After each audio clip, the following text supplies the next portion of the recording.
So we've spoken a lot about blogging, but if you're more of a video or podcast kind of guy, then this one might be for you.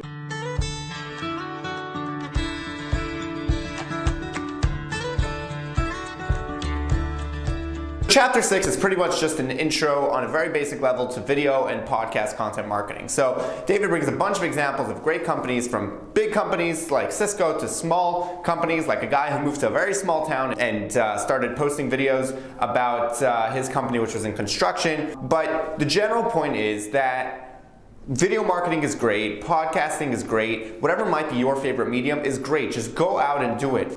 It's really not that difficult. If you want to interview somebody, that's a really easy way to do it. You can build your online presence one YouTube video at a time, one podcast segment at a time. But as long as you're consistent, you're putting it out there, you're going to see progress, you're going to see results. And there's so many examples. It's hard to put them all in a recap because they're all just examples. But there's so many great examples of people that have done that, from huge companies to very small companies. But the pattern that you see across the spectrum is that people notice you from your online presence. People, this one person he was talking about that I think was in construction, people were coming to him at meetings or contacting him because they'd read his blog, they'd seen his videos, and he wasn't a huge company. He was a guy like me and you that was starting a company, running a company, and that really grew his sales and got him a bunch of clients. So figure out good content, think of some creative ways, maybe go interview some interesting people, or if a topic that interests you, talk about it, blog about it, video yourself talking about it. It's not that complicated. You could get started today. This chapter was very